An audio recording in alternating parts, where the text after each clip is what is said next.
한없이 가벼운 정치 토크쇼 장르만 여의도 6월 3일 화요일 순서 대선 당일입니다. 네, 오늘 스페셜하게 다른 날보다 30분 일찍 저희가 시작을 하고요. 뭐 여러 이유가 있습니다. 원래 11시에 저희가 시작을 하는데 10시 반부터 시작을 하게 된 여러 이유들이 있습니다만 여튼 조금 더 일찍 여러분 만나게 됐고요.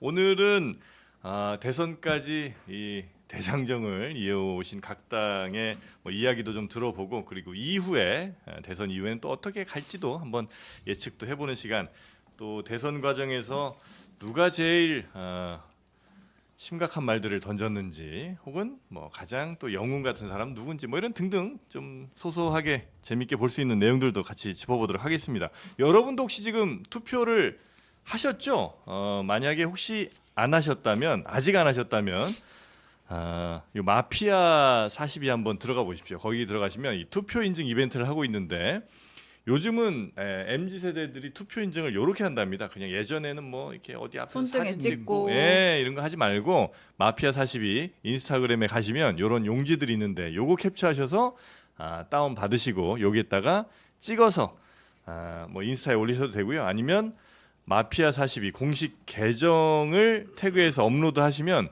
또 스타벅스 기프티콘 또 마피아 42 공식 굿즈를 드리기도 하니까 마피아 42 인스타 계정 한번 들어가 보시면 좋겠습니다.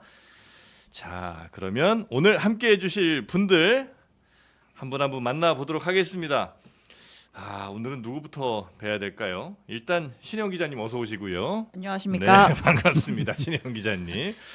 그리고 선거 결과와 무관하게 오늘은 가나다 순으로 모셔보도록. 세 분 다 김씨네. 그러면 김용남 전 의원님이 가장 우선입니다. 어서 오십시오. 네, 안녕하세요. 네, 김용남입니다. 반갑습니다. 네. 그리고 두 글자가 같으셔서 김종대 전 의원님 모시겠습니다. 어서 안녕하십니까. 오십시오. 네, 수고 많으셨습니다. 반갑습니다. 김종혁 전 국민의힘 최고위원님 어서 오십시오. 안녕하세요. 네. 김종혁입니다. 반갑습니다. 자, 이제 오늘 드디어 오늘이 밝았습니다. 네. 어떤 분의 표정이 가장 밝을지 이렇게 슬쩍 봤는데 우리 김용남 네. 의원님 표정이 굉장히 밝아 보이십니다. 늘 밝아요. 그렇습니까? 네, 특별히 뭐 선거 결과는 무관하게 그냥 밝으신 거죠? 무관하지는 않겠죠, 아무래도. 천성이 밝으십니다. 네, 선거를 매우 희망적으로 보고 계신가요 혹시? 마지막까지 긴장을 놓치지는 있지만. 않아야 되겠습니다만 네. 뭐 아무래도 그럴 수밖에 없죠. 조금 지금 더 여러 가지 밝은 면에서. 예. 내일을 기대하고 계시고요. 김종혁 최고께서는 어떻게 지금 웃고 있잖아요. 왜 그러니까 또 뭐. 희망을 좀 갖고 계세요 지금 이 순간? 아니요, 뭐 저 선거 전에 한 네. 열흘 전쯤에 나온 투표 결과가 저희가 많이 뒤지는 걸로 나왔었으니까. 여론조사 결과. 네, 그렇죠. 예. 근데 그게 뭐 많이 안 바뀐다고들 얘기를 하니까 예. 뭐 굉장히 어려운 언덕길을 올라가고 있다는 건 분명한 건데. 네. 근데 지금 사전 투표와 이제 본 투표에서 본 투표율이 얼마나 되느냐 이런 것들에 의해서 좀 변화가 혹시라도 가정하지 않을까 뭐 그런 기대들을 당해서는 하는 것 같습니다. 신라 같은 희망 정도로 정리하면 될까요? 아니 그 뭐 그렇게까지 얘기할 건 없고요. 아직 뭐 아무도 네. 모르잖아요. 그렇습니까? 네, 알겠습니다. 혹시 우리 김종대 전 의원께서는 권영국 후보를 이제 또 지지하고 계시잖아요. 네. 네. 몇 퍼센트 정도 나오면 성공입니까? 아니 뭐 우리는 표 계산도 안 해요 이제. 그런 거 안 하고. 왜요? 일단 우리의 목소리가 들렸을까. 그다음에 환호하는 시민들이 이제 조금씩 늘어나고 지지 선언이 많이 왔으니까 그렇습니까? 우리 이야기가 들렸구나. 네. 누군가에겐 들렸구나. 네네. 사실 우리가 말하고자 하는 사람들은 TV 시청 잘 못해요. 뭐 배달 알바, 또 뭐 그 외에도 뭐 여러 권리밖에 노동자들이 있는데 소외된 분들도 많고 예. 하시니까. 그분들 TV 볼 시간도 없고 이러는데 그분들에게 잘 들렸길 바란다. 알겠습니다. 그런 마음이죠. 네. 자, 그러면 현재 몇 퍼센트 정도 투표율이 진행되고 있는지는 저희가 또 틈틈이 알려드려야 되니까. 그렇습니다. 10시 기준인가요? 지금은 나온 네. 게? 실시간 투표율은 저희 네. 화면에 보시면 여기 이렇게 나오고 있죠. 오른쪽 상단에. 여기 상단에서 계속해서 숫자가 변하는 손가락. 모습을 보실 수가 있을. 죄송합니다. 네. 선거날 손가락 위험한데 여기 이 가르치는 표시였다라는 것 말씀을 드리고요. 네. 일단 선관위에서 이제 공식적으로 발표한 시간대별 투표율로 봤을 때 네. 오전 10시 기준 본투표율 13.5% 기록하고 있습니다. 13.5%. 네, 지난 대선 때 오전 10시가 11.8%였어요. 그러니까 지난 대선 때보다는 본투표율이 좀 높은 편이고 네. 근데 이제 사전 투표율이 있다가 오후 1시에 합산이 되는데 사전 투표는 지난 대선에 비해서 2% 포인트 낮았잖아요. 그럼 둘을 이제 더해 보면 대략 지난 대선과 비슷한 수준으로 투표율이 진행되고 있다. 이렇게 보면 될 것 같습니다. 네. 자, 그러면 뭐 이런저런 뭐 말씀들 쭉 나눠 볼 예정인데 그 전에 그 윤석열 전 대통령이 투표를 했더군요. 그렇습니다. 네, 그리고 그 장면이 찍혔고요. 그렇습니다. 부부가 같이 나왔던데. 그렇습니다. 이거 먼저 보고 가나요? 네, 지금 사진 나오고 있는데 네. 윤석열 전 대통령 오늘 서초구에 있는 한 이제 초등학교에서 예. 투표를 했습니다. 오랜만에 김건희 씨가 카메라 앞에 모습을 드러냈습니다. 예. 예. 어찌 보면 이 결자 해지의 모습인가요? 이게 본인 때문에 하게 된 대선이잖아요. 그렇죠. 본인이 다시 투표를 하고 있네요. 예. 네. 원래대로라면 2027년 3월에 대통령 선거를 했어야 되잖아요. 그렇죠, 그렇죠. 네, 근데 그 비상계엄 선포하면서 파면되고 당겨진 조기 대선인데 예. 글쎄요 누구 찍었을까요? 누구 찍었을까요, 진짜? 너무 당연한가요? 그건 너무 당연한 거 아닙니까? 당연한가요? 당적이 네, 없잖아요. 찍었겠어요. 지금 무소속이잖아요. 저 당적은 없죠. 네. 그리고 사실 지금 뭐 일부 분들의 말씀이긴 합니다만 이번 민주당의 가장 큰 선대위원장 가장 큰 도움이 하면 윤석열 전 대통령을 뽑는다는 얘기도 있기도 하고요. 도우미는 근데 도와줄 생각을 갖고 임했을 때 도움인데 글쎄 그 조기 대선이 벌어지고 사실은 선거 판세에 가장 큰 영향을 미친 거는 작년 12월 3일 날 벌어졌던 내란이죠. 네. 그 결과적으로는 내란 때문에 당시 야당 후보가 어떤 판세에서 조금 더 유리한 지형을 점한 거는 틀림없습니다만 본인이 도와줄 의사가 아니었고 본인 마음대로 하려고 오히려 야당 쪽을 말살하려고 하다가 법으로 안 되니까 이제 총으로 하려다가 이렇게 된 거라서 도움이라는 표현은 약간 맞지는 않는 것 같아요. 네, 물론 큰 도움이 된 건 사실이긴 하지만 도움이는 그러니까 아니다. 그게 야구 경기에서 네. 상대방 투수가 160km 강속골 던지는 거예요. 그런데 어깨에 힘이 잔뜩 들어와 가지고 던졌는데 폭투. 우린 그렇지 바싹 쫄아 있었거든. 네. 근데 이게 계속 폭투가 되면은 이제 결과적으로 상대방한테 의도치 않은 도움을 네. 주는 이런 형국이 되겠죠. 아니, 우리 당 입장에서는 사실은 윤석열 대통령이 너무나 원망스럽고 밉죠. 그 12월 3일 날 비상계엄이 아니었으면 네. 뭐 지금 진행되는 전국 상황은 완전히 달라졌을 거예요. 그리고 뭐 그 이후에 뭐 지금 그 이재명 대표에 대해서 대법원의 확정 판결도 내려졌지만 그래서 지금 고법에 가 있지만 나머지 5개의 재판이 계속 진행되고 있고 그 재판들에서 무죄를 받을 수 있다. 예를 들어서 대북 송금 같은 거는 그 부지사인 이화영 씨가 1심에서 10년 가까운 형을 받고 2심에서 조금 줄어서 7년 얼마 받은 거 아니에요? 네. 그럼 이게 과연 그 이화영 씨가 그렇게 형을 받는데 지사는 전혀 몰랐다라고 얘기할 수 있을 것이냐는 등등에부터 시작해서 아마 이재명 후보가 굉장히 궁지에 몰려 있을 수 있는 상황인데 네. 그 비상계엄 한 방이 모든 것들을 다 뒤집어 버렸어요. 완전히 판을 그냥 뒤엎어 버렸기 때문에 그리고 또 그 이렇게 조기 대선을 치름으로 해서 저희로서는 아무런 준비도 없이 이런 것들을 맞닥뜨려야 되기 때문에 그리고 그 이후에 조기 대선이 시작된 이후에도 사전 준비를 해야 되는데 이분이 계속 엉뚱한 소리를 하셔서 길거리로 사람들을 끌어모으면서 극우들을 준동을 하게 함으로써 그럼으로써 국민들 중도층 뭐 이런 분들로부터 저희가 외면받게 만들어서 정말 윤석열 대통령 너무 밉다. 원망스럽죠. 그 진작에 출당을 시키지 그러셨어요. 하려고 하다가 쫓겨났잖아요. 알시면서 왜 그래요? 한동훈 대표하고 저도 최고위원이었습니다만 되자마자 안 된다 출당하자. 그래서 김건희 윤석열 없는 국민의힘이 그 아버지 정당 이재명 당하고 싸우자. 그래야지 이 그나마 신락 같은 아까 신락 같은 얘기하셨지만 네네. 신락 같은 희망이 있다라고 주장을 하다가 물병 맞아가면서 쫓겨났습니다. 그거 아시면서 뭘 그게 뭐 염장을 지르세요, 그거. 아니 그러니까 좀 더 확실하게 신속하게 아, 이게 하셨어야죠. 안 되더라고 이게. 자 그러면 뭐 말 나온 김에 그 요거 한번 좀 여쭤보겠습니다. 새 후보 뭐 이제 지지율 기준으로 볼 때 뭐 내 후보라고 치죠 일단. 예, 새 후보의 선거 운동하는 데 있어서 혹은 뭐 대선 오늘까지 오는 데 있어서 가장 힘들었던 순간들이 이제 많을 거 아니에요. 그 힘든 순간을 만드는 사람, 그 빌런이라고 요즘 많이 얘기하는데 김문수 후보에게 있어서 최고의 빌런 혹은 뭐 최악의 빌런은 과연 누구인가라고 보신다면 어떤 분들이 있습니까? 제가 이제 보기를 좀 드릴게요. 혹시 기억이 안 나실 수 있어서 1번 윤석열, 김건희, 2번 한덕수, 3번 이재명, 4번 전광훈, 5번 권성동, 6번 홍준표. 자 여기에서 과연 김문수 후보에게 최고의 빌런 누굽니까? 그건 뭐 이견의 여지가 없을 거, 이론의 여지가 없을 것 같은데요. 윤 대통령 부부가 네. 끝까지 막판까지 그래요? 그렇죠. 한번 생각해 보세요. 근데 윤석열, 김건희가 없으면 대선 후보도 안 됐을 거 아니에요?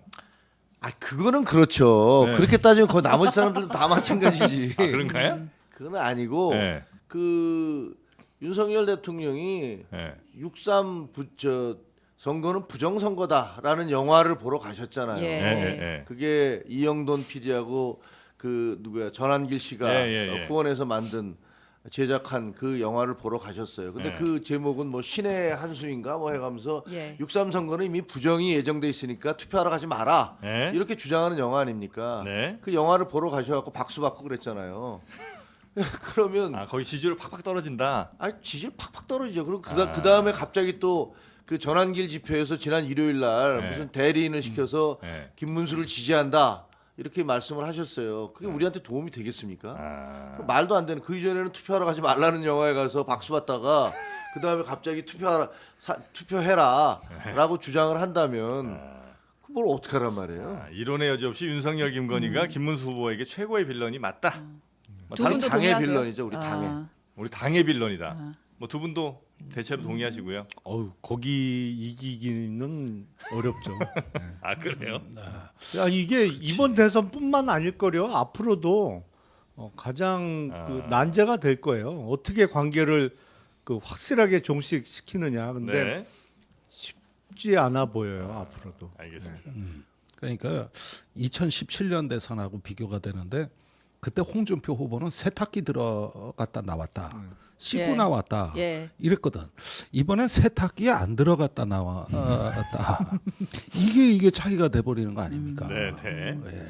자 그러면 뭐 민주당도 한번 가보죠. 이재명 후보에게 있어 최고의 빌런 우리 신영 기자가 좀 보기 좀 한번 보기 읽어주시겠습니까? 드리겠습니다. 이재명 후보에게 최고의 빌런 1번 조희대 대법원장, 2번 그래픽 주세요. 네. 이준석 후보, 3번 이낙연 전 총리, 4번 윤석열 전 대통령, 5번 유시민 작가, 6번 지귀현 판사. 이재명 후보에게 최고의 빌런은 누구냐? 네. 일단 이준석 후보가 또 토론에서 굉장히 또 스크래치를 좀 많이 낸 것 같기도 하고요. 혹은 뭐 조희대 대법원장, 유시민 작가도 막판에 좀 논란이 좀 있었고 누구라고 보십니까? 근데 의도는 그 빌런 역할을 하려는 의도는 명백해 보이는데 네.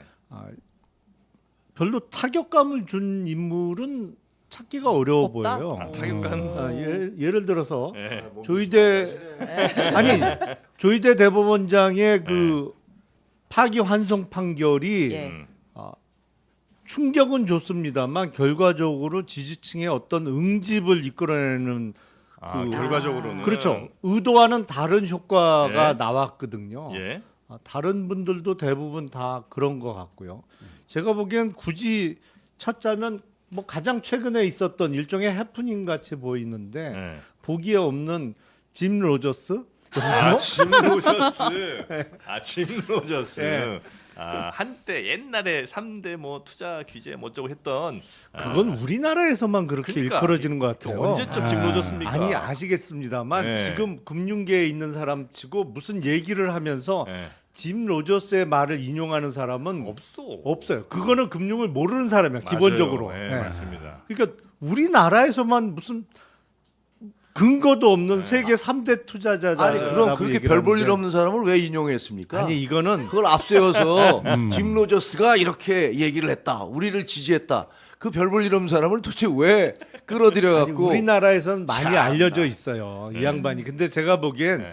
중간에 어떤 대선 캠프는 캠프 규모가 크잖아요. 네. 그러니까 이 사람 저 사람 각자 노력을 해요. 뭐 이른바 공을 세우려고. 아. 그렇죠. 뭐, 네. 그런 네. 과정에서 일종의 커뮤니케이션의 문제가 생겼던 것 같은데 네. 뭐 그 정도? 근데 대부분 뭐 아는 분만 알죠. 우리나라에서는 유명한 투자자라고는 합니다만 네. 짐 로저스가 뭐 일반적인 인지도가 많이 나오는 사람은 아니기 때문에 요즘 거의 뭐 방송인에 가깝죠. 뭐 인터뷰 많이 거의 하고. 그렇죠. 네. 야, 근데 나는 김영남 전 의원님 저렇게 말씀하시는 거 보고 네. 야, 그 민주당에서 유시민 작가의 힘이 세긴 세구나. 왜요? 이런 생각이 들어요. 왜냐하면 우리 지금 국민의힘에서 전부 다 공격하는 건 유시민이거든요. 아. 유시민을 통해서 그 진보의 위선의 민낯을 봤다. 말로는 평등 얘기하고 남녀 동등한 주권 얘기하고 이렇게 얘기하면서 학벌 차별하고 여성 차별하고 계급 차별하고 유시민 씨의 그 얘기는 그 모든 것을 3종 세트로 다 보여준 거예요. 그리고 저도 유세를 해보면 길거리에서 네. 그 얘기할 때 사람들이 가장 많이 호응을 해요. 어. 국민들이 이렇게 반응하라는 것은 제가 보기에는 네. 이번 선거에서 최악의 빌런은 결국은 유시민이 지발등 지각 찍었구나 이런 생각이 드는데 야 그걸 그거 무슨 저 짐 로저스라는 엉뚱한 사람을 얘기하는 거 보면 제가 보기엔 야 역시 이 유시민이 워낙 힘이 세서 요즘 무서워서 얘기 못하는 거 아니냐? 민주당에 들어간 사람들은 저걸 아니, 얘기를 근데 정작 못하는구나. 유시민 전 장관은 민주당 당원도 아니에요. 아무 그렇지, 상관없어요 당원이랑 진짜로. 무슨 상관이에요. 상징이 있지. 아니 그리고 오히려 인연을 찾자면 김종대 의원님이 옛날에 당을 우리 같이 했죠. 하셨잖아요. 네, 근데 우리한테 빌런이죠. 그래요? 유시민 네. 장관이? 아니 그 저기 계속 그 심상정 후보 공격하고 아. 그런 거 했잖아요. 김어준 예, 씨하고 예. 해가지고 예, 예. 저기 우리한테 빌런 노릇한 게 뉴스공장 거기서 그러네. 많이 했잖아요. 네. 그래서 우리가 피해를 얼마나 입었는데. 아 그래요. 노무현 정부 때는 나는 이제부터 어용 지식인이 되겠다 하면서 정말 노무현 정부에 대해서 네. 열심히 지지를 하셨어요. 뭐 그건 나쁘다고 생각 안 해요. 근데 심지어는 평택 대출위에서 그때 시위대가 막 그 평택 이전을 할 때 시위할 때 그때 장관인가 하셨는데 그때 그 시위대에 대해서 얼마나 극렬하게 비난하셨는지 몰라요. 그 이전까지는 본인이 진보라고 얘기하면서 그러면서 그런 그분들에 대해서 굉장히 같이 스크럼을 짜고 가다가 갑자기 권력의 편에 쓰더니 그분들을 막 공격하시더라고요. 그래서 저분 뭐 하는 거지라고 했는데 저는 이번에 보니까 또 이번에는 이제 이재명 후보를 위해서 열심히 나는 이제 어용지식인이 되겠다라고 했던 그 2탄을 보여주고 계시는 것 같은데 그 2탄에서 문제는 그 스텝이 꼬였어요. 네. 스텝이 꼬여서 상당히 어떤 지금 제가 보기에는 이재명 후보에게 가장 큰 네네네. 타격을 주고 있다라고 그러니까 김종혁 전 최고가 보시기에는 유시민 작가가 최고의 빌런인데 저는 그렇게 생각합니다. 우리 김영남 전 의원 보실 때는 짐 로저스다. 이재명 후보에게는 그리고 대부분 큰 타격이 없다. 아니잖아요. 네, 그 정도는 이제 정리하겠습니다. 짐 오히려 로저스. 그리고 유시민 작가는 민노당에 있어서 더 빌런이었다. 요 정도. 그렇게 정리하면 이거 또 욕 먹겠는데 나도. 그러니까 지금. 아니, 어쨌든 뭐 그렇게 네. 이렇게 정리하죠. 알겠습니다. 자 그리고 여기 개혁신당 분이 안 계셔서 좀 이따 2부에 나오시는데 그렇습니다. 이준석 후보에게 있어서 그러면 최악의 빌런은 누군가? 네. 그것도 한번 좀 후보 좀 볼까요? 보기 드릴까요? 네. 이준석에게 최악의 빌런 1번 김용남 2번 허은하 네. 3번 명태균 명태균, 4번 김문수 5번 인물이 아닙니다. 식물입니다. 홍매화 홍매화 씨. 네. 그리고 6번 김성진 아이카이스트 대표. 대표. 네. 일단 뭐 김성진 대표 같은 경우는 뭐 무슨 별로 이렇게 썩 좋지 않은 일이 이제 자꾸 언급이 좀 됐고 김문수 후보 같은 경우는 단일화 얘기를 계속했으니까 그렇죠. 어쩌면 이준석 후보한테는 조금 네. 아픈 부분일 수 있는데 세 분이 보실 때는 누가 제일 이준석 후보에게 빌런입니까? 제일 사실- 큰 상처 준 사람. 김문수 후보는 오히려 도움이 아닌가요? 뭐 본인은 아니었겠습니다만 네. 사실은 단일화 얘기를 계속 꺼내고 또 뭐 국힘 쪽에서 당권 줄게 단일화하자, 예. 뭐 총리 얘기까지 나왔다, 뭐 이런 네. 얘기를 하면서 몸값이 사실은 올랐어요. 단일화 이슈가 불거지면서 지지율이 올랐습니다. 그러다가 이제 3차 TV 토론에서 그 문제적 발언이 나오면서 꺼진 네. 거지. 그 전까지는 여론조사에서 10%를 넘는 지지율을 찍은 게 다 단일화 이슈라고 저는 보이는데요. 네. 그래서 최고의 빌런은 뭐 이준석 후보에게는 본인 입인데 본인 본인 입을 제외하고는 본인 입이다. 제가 보기엔 김성진 아이카이스트 그래요? 대표겠죠. 네. 요거는 앞으로도 계속 문제 될 거요. 댓글에도 근데 본인 입이라는 분들 아, 그래요? 많긴 합니다. 네. 제가 보기를 하나 잘못 썼네. 네. 네. 일단은 그렇고 김정일 최고가 보시기에도 본인 입이에요? 본인이죠. 이준석가 누가 뭐래도 이준석 본인이에요? 네, 이준석 후보의 가장 큰 빌런은 자기 자신이에요. 그래요. 아니 자기 자신이 정말 해서는 안 되는 쓸데없는 얘기를 했잖아요. 그리고 아. 그거를 대응하는 방식도 아주 잘못됐어요. 저는 그 다음 날 아니야 솔직하게 24시간 지나기 전에 이거 제가 정말 잘못했다, 예. 말실수했다, 너무 좀 그 공격을 하려다 네. 보니까 무리했다 이렇게 얘기해라라고 얘기했는데 뭐 둘째 날도 나는 굴복하지 않겠다 뭐 이런 기자회견했잖아요. 본인의 입이다. 그러면서 나중에 그 다음 날 돼서야 네. 워낙 그 여론이 안 좋으니까 그때는 뭐 모든 걸 제가 잘못했다 이렇게 얘기하셨는데 네. 본인이 제일 큰 본인 자신의 적이었던 아니 것 결국에는 네. 결론은 그 김영삼 대통령 인용하고 노무현 정신으로 그 끝까지 싸워서 이기겠다로 예. 끝났기 때문에 사과를 제대로 한 적은 없어요. 네, 그러니까 네, 네. 금요일 오후 5시 20분에 긴급 기자회견을 열어서 본인에 대해서 뭐 제명을 하려고 한다. 근데 이거 누구보다도 안 되는 걸 잘 아는 사람이 이준석 후보예요. 왜냐면 지금 국회 윤리특위 자체가 구성이 안 돼 있거든. 그렇죠. 안 돼요, 일단. 예. 그리고 징계안이 제출된 것뿐이에요. 하지만 국회의원에 대해서 징계안 제출되고 흐지부지된 게 거의 99%예요. 네. 그러니까 본인에 대해서 정말 국회의원직 제명 리스크가 사실상 없다는 걸 본인이 누구보다도 잘 알아. 하지만 징계안 제출된 거를 갖고 나를 제명하려고 한다고 항상 그 수법을 많이 쓰는데 약간 남의 어떤 거를 자기식으로 각색을 해갖고 그걸 또 79년도 유신 말기에 김영삼 당시 의원 제명에 빗대서 결국엔 노무현 정신을 언급하면서 이기겠다고 해서 사실은 본인 발언에 대해서 제대로 사과한 적이 없어요. 네. 예, 우리 김종대 전 의원 보시기는 어떻습니까? 근데 이준석 의원 후보의 경우에 항상 적은 같이 한솥밥을 먹던 사람들이에요, 저랑. 바로 앞에 있는 김용남 전 의원. 아니 우선 김영남 의원, 허은하 의원도 그렇지, 허은하 전 당대표도 네. 그렇지만 예. 네. 보십시오, 손학규, 안철수, 아. 이낙연 네. 지금 다 어떻게 돼 있습니까? 와우 그러네. 네. 그러니까 이준석 후보하고 당을 같이 하면 예. 이거는 동지가 아니라 결국은 이제 원수가 된단 말이에요. 이거는 네. 역사가 길어요. 국민의힘에서도 그랬어요. 그러니까 거기서 이렇게 보면은 네. 쭉 흘러온 과정이 이제 거기에 김영남 의원과 허은하 전 대표까지 있으신 거거든요. 그래서 이렇게 둘러싸고 있는 그 빌런들을 보면은 한때는 다 손잡았던 분들 아닙니까? 결국 좀 그런 면에서 저는 왜 이렇게 오래 가지 못할까 이런데 안타까움이 있죠. 이준석 후보랑 오래 하기가 뭐 좀 어려운 부분이 좀 있나요? 아니면 그런 건 아니고 그냥 아니, 감이 뭐- 작으니까 그런 거예요. 그런 게 있으니까 저뿐만 아니라 다들 그렇게 됐겠죠. 한번 네. 김용남 의원 같은 경우는 그래도 처음에 이제 아주 좋은 뜻으로 같이 뭉치셨을 거 아니에요. 예. 근데 뭐가 결정적으로 이준석 의원과 계속 같이 하기는 조금 어렵겠다는 생각을 판단을 하신 거는 일단 말에 대한 신뢰를 갖기가 어려워요. 그래요.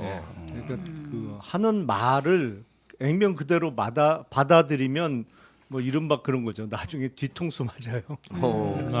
그런 경우들이 네. 그런 경우들이 이제 묵도하시거나 뭐 이런 경우들이 있어서 알겠습니다. 일단 뭐 여긴 개혁신당분이 안 계시니까 뭐 네. 인석 후보 얘기는 요 2부에 정도까지만 나옵니다. 하고요. 개혁신당. 네. 예. 자 그러면 지금 이제 대선 오늘까지 오는 과정 중에 뭐 작년 12월 3일에 그렇게 비상계엄 포함해서 가장 결정적 순간은 언제라고 어떤 뭐 변곡점이 되어도 좋고요. 아니면 정말 이 후보에게서는 정말 이게 너무 결정적 사건이었다라고 할 만한 기억나는 가장 큰 이슈 이벤트는 뭐였습니까? 혹시 우리 김영남 전 의원 보실 때는 어떤 비상계엄 이후에 예. 이재명 후보에게는 뭐 다른 후보도 마찬가지겠습니다만 결국엔 4월 4일 날 윤석열 대통령의 파면 선고죠. 그 전까지 사실은 기다림이 길었잖아요. 네.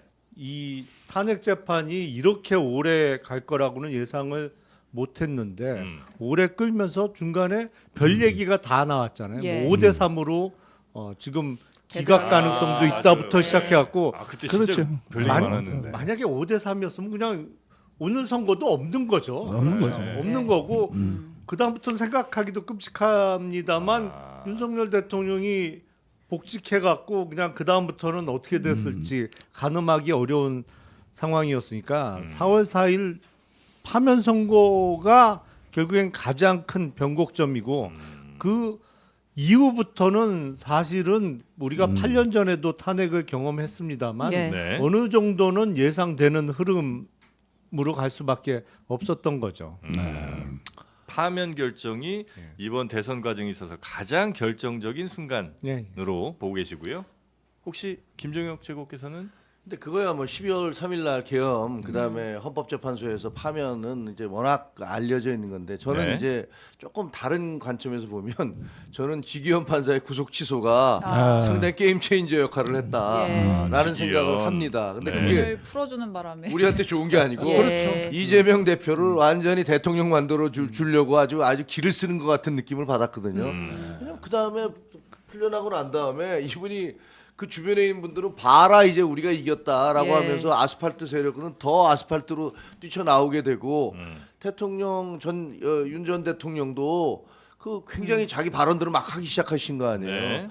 그러면 그럴수록 우리 당은 정말 계속 나락으로 빠져 들어가는 거였거든요. 그래서 이게 사실 저는 개인적으로는 예. 현직 대통령을 탄핵 심판을 받고 있는데 구속을 시키는 게 옳으냐에 대해서는 거기는 좀 거부감이 있어요. 예. 그거는 그냥 어차피 재판 끝나고 난 다음에 그 다음에 그 구속 절차를 하게 된다면 네. 옳지 않을까라고 생각을 했는데 어쨌든 그 공수처에서 뭐 무리를 했든 뭐 했든 그런 식으로 접근을 했고 판사가 발부를 했으니까 그걸 부인할 수는 없는 거란 말이에요. 예. 그렇게 구속이 됐는데 이거를 또 도저히 이해가 안 되는 뭐 그 이전에는 날로 계산했는데 이제는 시간으로 계산해서 그렇습니다. 영장 청구 시점이 잘못됐다느니 이런 어떻게 보면 굉장히 해괴한 그런 논리를 제시하고 저는 그 다음에 그 논리가 계속 적용이 되는지는 안 된다고 봐요. 그렇죠. 다른 사람들에 대해서는 다 날로 그 구속 일자를 계산할 거라고 생각하거든요. 네. 그런 논리로 풀어주고 난 다음에 그것이 저희한테는 굉장히 결정타였다. 그렇게 생각을 합니다. 네. 자 혹시 저도 사실 그 얘기를 하려고 그랬는데 예. 네. 사실 그 석방은 좀 허망했습니다.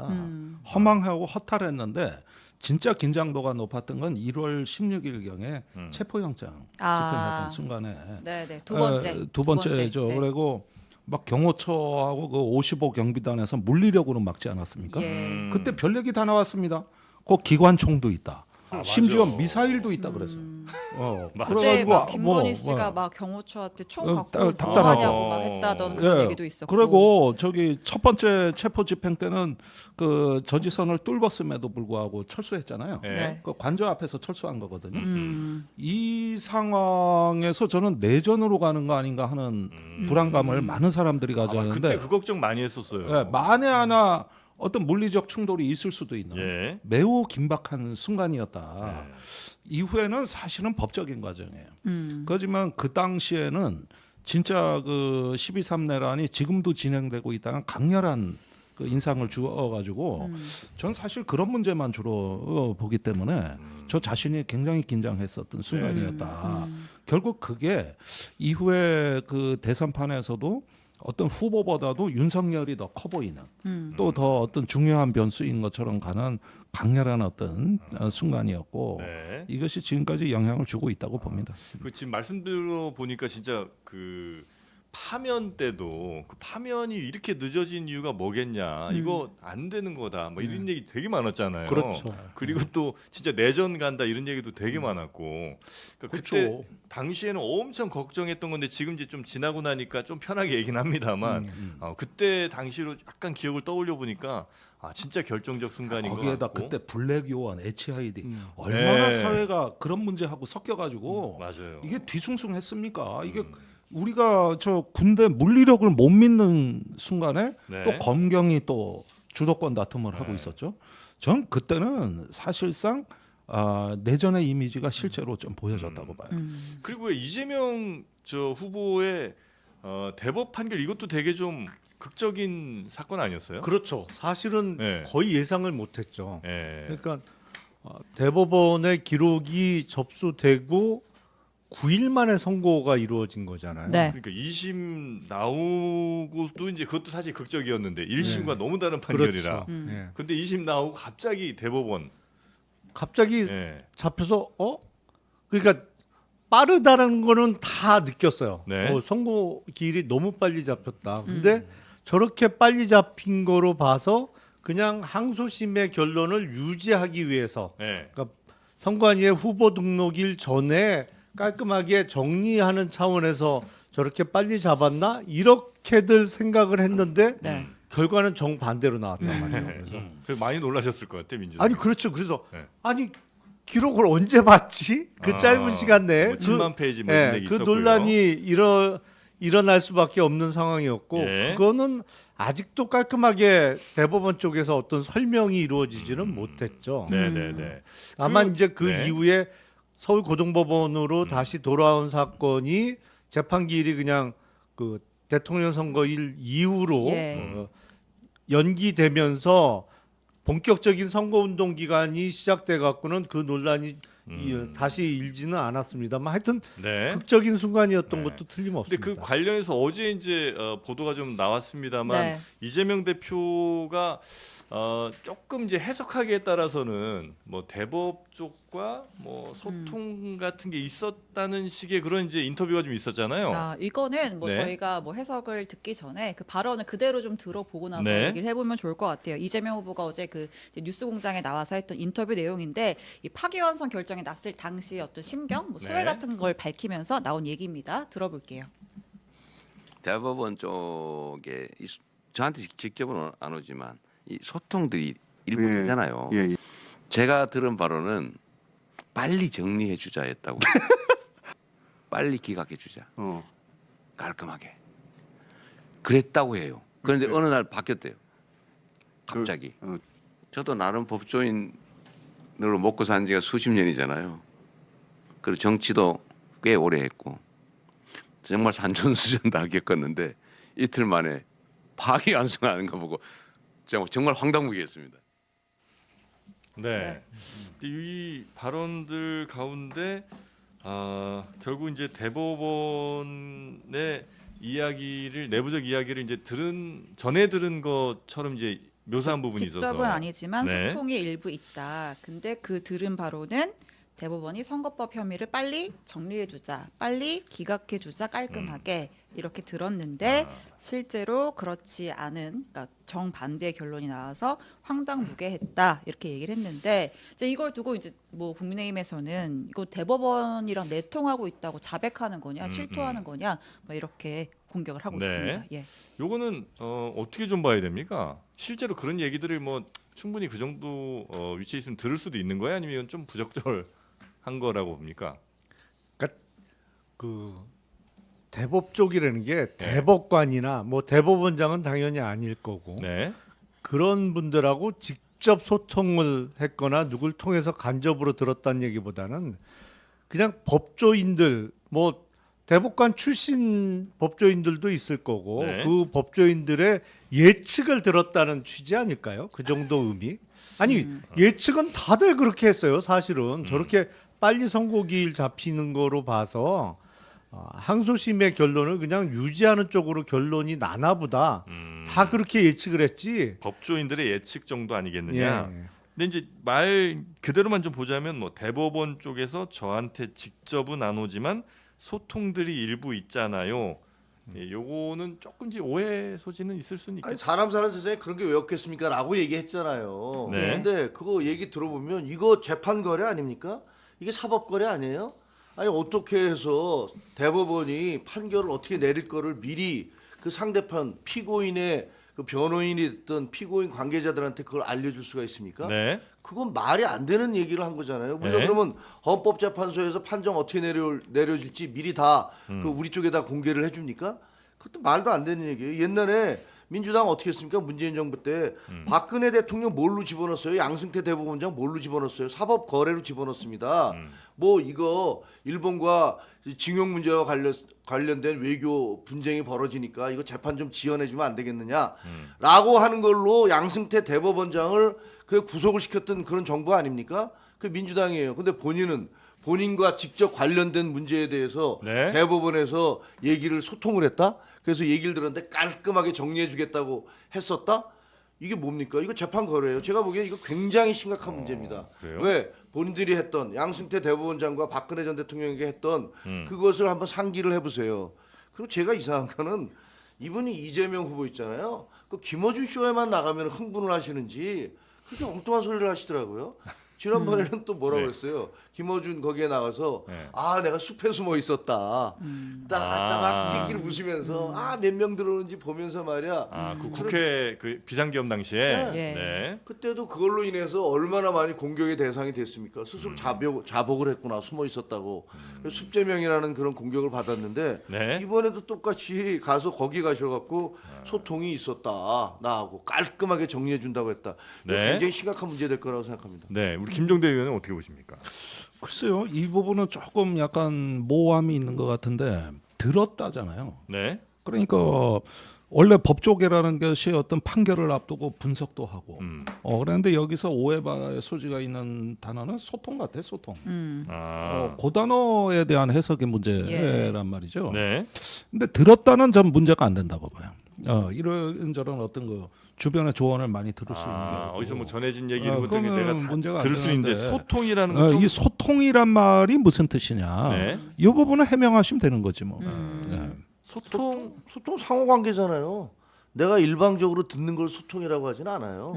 내가 듣고서 뭐라고 얘기를 해야지 소통하는 거 아닙니까? 그리고 소통을 할 때 빨리 기각해 주자 깔끔하게. 이게 어떻게 그걸 소통했다는 거 아닙니까? 그럼 이거는 뭐 본인이 범죄 자백과 마찬가지다라고 저는 생각해요. 아니 근데 대선 후보쯤 되면 더군다나 유력한 대선 후보쯤 되면 네. 주위에 있는 사람이 이 사람 저 사람 뭐 본인이 이 후보를 위해서 열심히 하고 있다는 표를 내기 위해서 없는 말도 지어서 막 보고라고 하는 경우도 있고 네. 뭐 본인이 이만큼 애쓰고 있다 하기 위해 그 과정에서 많은 과장 내지는 뭐 과대 포장이 돼요. 근데 듣는 입장에서는 네. 자기한테 직접 얘기하는 사람은 그런 취지로 얘기하면 그 사람이 뭘 어떻게 알아봤나 보다 뭐 그런 취지로 얘기를 하지만 실상은 아닌 경우가 대부분인 것이고 이번도 그렇잖아요. 뭐가 돼? 유죄 취지로 파기환송냈는데 뭐가 아니, 되긴 근데 뭐가 됐어요. 제가 보기에는 그냥 커버 쳐주시는 거고 입장을 바꿔놓고요. 이 김문수 후보가 내가 헌법재판소하고 소통했는데 5대 3으로 이거 예를 들면 기각해주겠다고 그런 얘기가 있었다. 네. 그렇게 소통했다. 근데 8대 0으로 나와서 나 정말 놀랬다. 그럼 난리 날 거 아니냐? 그럼 민주당 가만히 있겠습니까? 민주당 뭐라 그럴 겁니까? 예? 재판 거래했다, 내통했다 이렇게 얘기 안 하실 거예요? 그야말로 전형적인 내로남불이죠. 그러니까 표현에 본인들이 있어서 하는 좀 걸 오해의 어떻게 소지가 얘기를 있긴 하죠. 네네네. 하지만 실상은 거꾸로 나왔잖아요. 알겠습니다. 자 그리고 그럼 저 네. 질문이 하나 있는데 네. 일단 이 선거법 파기환송심 고법에서 그때 6월 며칠에 대선 끝나고 하겠다라고 날짜 지정까지 했잖아요. 네. 근데 이제 만약에 이재명 후보가 대통령이 되면 이 선고일 그대로 결과가 나오나요? 아니면 재판은 또 한번 뭐 헌법 84조 논란이 있잖아요. 우리 헌법의 네. 해석상은 대통령에 당선되면 더군다나 이번에는 보궐선거 성격이라 당선 확정되는 순간부터 그냥 바로 대통령이죠. 사실은 대통령이잖아요. 예. 취임하는 거잖아요. 예. 그래서 현직 대통령에 대한 형사 사건은 임기 중에는 정지된다고 해석하는 게 맞겠죠. 아 근데 취임식 참 몇 시예요? 주신 내일이죠. 거예요. 예. 내일 바로 해요? 네. 아니 그런데 네. 이게 당선 확정 시간을 모릅니다 지금. 그렇죠. 예, 그렇기 네. 때문에 유동적이에요. 7시에서 9시 사이에 선관위원장이 오전 7시에서 9시 예, 사이에. 예. 대개 경우 보면 네. 아주 빠르면 7시에도 할 수 있다 이렇게 선관위에서 얘기하고 있고 예. 그게 아니면 대개 7시에서 9시 사이에 확정 판결을 내린다. 방망이를 두드리는 순간에 네. 그 순간에 그 국군 통수권을 비롯한 그 권력이 넘어간다. 네. 당선자에게 네. 그렇게 되면 아마 국회에서 지금 한다는 거 아니에요? 취임 맞습니다. 선서식이 되겠죠. 네, 그렇죠. 취임식이라기보다. 네, 그러니까 그렇게 간단하게. 되면 아마 오전 중으로 뭐 네, 네. 되게 아마 12시 전후에서 되지 않을까 그렇게 그러니까 이제 예상을 우리가 합니다. 흔히 보았던 그 많은 분들 모여서 하는 그거 아니고 그건 할 아니고 시간이 할 수 없죠. 없죠, 그죠? 그건 안 되죠. 그건 안 돼요. 그러니까 이제 확정되는 순간부터 바로 대통령이니까 바로 이제 취임 선서 정도를 이제 확정과 동시에 거의 할 것 같고 네. 그 이후로 대통령직을 이제 수행을 하게 되는 네. 그렇게 이제 아니, 얘기를. 대통령직이야 뭐 확정되는 순간부터 하는 시작이죠. 거고. 8년 전에 보면 국회 로텐더 홀에서 맞아요. 했었죠. 예. 뭐 한 300명 정도만 참석하고 네네. 취임 선서를 해야 되잖아요. 대통령으로서 네. 헌법 준수 의무나 이거 선서를 해야 되기 때문에 그냥 한 20분 내외로 간략하게 하고 끝냈었죠. 8년 전에. 네, 네. 맞아요. 거, 아니 네. 그래서 제가 다 그 자리에 있었는데. 아, 네, 그래요? 네, 네. 초청은 뭐 초청하고 이럴 시간도 없겠네요, 그죠? 누구? 아 그래도 네. 국회의장단 네. 또 여야 대표 뭐 해가지고 꽤 됩니다. 그 네, 팬도는 다 맞습니다. 찬다고 봐야 돼. 아 그래요. 오히려 적기 때문에 지금 자리 다툼이 굉장히 치열한 것으로 아, 알고 그렇죠. 있습니다. 예, 예. 아 그렇습니까? 아이 그 사진 네. 찍는 자리가 얼마나 좋은데 거기가 한 번 찍으면 그 다음 재선은 따놓은 당상인데 그거. 아 거기서 사진 잘 찍으면 아 그래요? 네. 자, 주제 바꾸기 전에 네. 11시 투표율 나왔습니다. 아. 본투표율 18.3%. 그러면- 역시 지난 대선 때가 네. 11시 기준 16%였거든요. 아, 높네요. 확실히 꽤 본투표율이 높게 나오네요. 한 본투표율이 2% 2.3% 예, 높네요. 높아요. 오. 오늘 최종 투표율도 좀 기대해봐도 좋을 네. 것 그럼 이제 같습니다. 다음 주에 가기 전에 진짜 최종 투표율 혹시 몇 퍼센트 정도로 혹시 보시고 그렇게 되면 이번 선거의 뭐 표심 같은 게 어떻다고 혹시 예상하실 수 있는지 우리 김종대 의원님은 최종 투표율 몇 퍼센트 정도 보십니까? 아니 그러니까 저는 희망 사항은 80% 돌파하길 바랍니다. 80 오. 돌파요? 예, 그런데 현실적으로 어렵다는 전망이 많이 네. 나와요. 예, 근데 오늘 날씨가 되게 좋더라고. 맞습니다. 내가 지하철 타고 오는데 예. 전부 등산복 차림이야. 그러니까 아침에 저도 그래서 같이 투표하고 나왔거든요. 예. 그래가지고 아침 투표소를 가니까 버글버글한 거야. 아. 그래가지고 저기 일단은 뭔가 절박한 마음에 투표장은 나왔는데 네. 그 길로 등산 간다. 아, 요런- 하자마자 등산으로. 요런 어떤 그 하나의 라이프 사이클이 나왔거든요. 그래가지고 요게 보면은 이제 그러다가 가가지고 보니까 줄이 긴 거요. 예. 그래서 등산 갔다 와서 하자. 음. 요렇게 또 전략을 수정하시는 분도 계시거든요. 근데 이제 등산 어디 게 갔다 등산이야 왜? 갔다 내려 아, 그렇죠. 내려오면 또 이렇게 막걸리 파전 뭐 이렇게 드셔야 되는 거 아니에요? 그러니까 저기 8시까지가 투표 시간이기 맞습니다. 때문에 아, 산에 여유가 내려와서 네. 사우나하고 파전 먹고 가도 돼. 된다니까? 아 예, 그렇게 예. 하는 걸로. 예. 여튼 한 80을 목표로 하시나 그거보단 좀 낮은 걸로 예상을 하신다는 그래서 거죠? 제가 바라기에 네. 그 북한산이나 관악산 주변의 투표소를 좀 아, 많이 별도에. 활성화했어야 된다고 본 거예요. 아 사전 투표처럼. 네. 네. 네. 자 그리고 우리 김종혁 저 최고께서는 몇 퍼센트 정도 보십니까? 저는 원래 좀 낮아질 거라고 예상했었어요. 예. 뭐 75% 정도 되지 않을까. 예. 지난번에 77.1%인가 예. 2%인가 그랬잖아요. 그러니까 되게 전반적으로 투표율이 올라가는 상향 추세가 있는 건 분명하지만 그럼에도 불구하고 이번에는 왜냐하면 지난번처럼 뭐 정말 끝까지 박빙이다 뭐 이런 게 네네. 아니었잖아요. 예. 열흘 전까지 발표된 게 좀 차이가 있다 이렇게 되니까 예. 좀 실망한 분들이 투표를 안 나가든가 혹은 또 우리가 이겼다라고 생각하는 분들도 약간 뭐 안 나갈 수도 있어서 그래서 좀 떨어지지 않을까 이렇게 예상을 했었거든요. 예. 네, 그런데 네, 그런데 그리고 또 사전 투표율도 사전 투표율이 계속 올라가는 추세였어요. 근데 34점 뭐 몇 프로잖아요. 예. 그러니까 지난번보다 한 2% 떨어져서 2%. 그래서 이 정도면 아마 본 투표율은 더 떨어지겠구나. 음. 그래서 아마 여기서 2%또 또 2% 하면은 지난번에 한 70 7.1 7점 몇 프로니까 음. 한 4% 5% 떨어지지 않을까 뭐 이렇게 네. 생각을 했었는데 예? 지금 오전은 완전히 좀 상황이 달라지잖아요. 달라지니까. 네, 본투표가 지금 계속 늘어나고 있어요. 그리고 그러니까 오늘 또 저녁 8시까지고. 그렇죠. 8시까지고. 그러니까 이거 뭐지? 이거는 뭐 우리가 모르고 있는 뭐가 있나? 근데 사실 저희 당의 입장에서는 네. 본투표율이 높아지는 건 나쁘지 않잖아요. 아, 그리고 대구 경북이라든가 뭐 이쪽에서 되게 높아요. 네네네. 그러니까 보수적인 쪽에서도 많이 높으니까 그거는 뭔가 어쨌든 그 이재명 후보에 대한 반대하는 사람들이 집결하고 있는 거 아닌가라는 뭐 당으로서는 그런 기대를 가질 수도 있는 거죠. 투표율이 높아지면 오히려 그런 측면도 있겠지만 예? 제가 아침에 그 만난 투표장에서 분위기는 예. 큰일 났다. 다시 내란 세력이 올 수도 있다. 이래가지고 새벽같이 나오신 분들도 아. 계시더라고. 아, 그래요? 이게 무슨 동이었죠 거기가? 저요? 예. 과천 살아요. 과천. 예. 야, 과천 쪽 민심입니다. 관악산 가깝습니다. 그래가지고 저기 아침에 제가 여기 JTBC 나오려고 주섬주섬 이제 옷 입고 준비하는데 우리 가족이 빨리 투표 안 나가고 뭐 하냐고 막 아. 득달같이 그러는 거여서 어. 왜 그렇게 서두르냐 그러는데 돌아올지 모르잖아.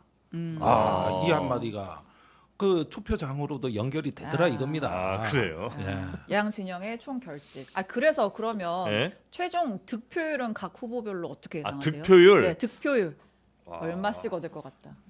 네. 각 얘기하세요. 후보별로 좀 그 문제가 되는 숫자가 다르죠. 그렇죠. 541이잖아요. 예. 이른바 이제 541. 이재명 후보는 50% 넘기냐마냐. 예, 예. 예, 김문수 후보는 40을 다느냐 못 다느냐. 예, 그리고 이준석 후보는 이제 10, 10 두 자릿수 그러니까 두 가느냐, 자리를 마느냐. 하느냐 뭐 네. 한 자리에 머무느냐. 예, 그래서 예측하신다면 저는 이재명 후보는 앞에 5자를 달지 않을까 싶어요. 오 몇?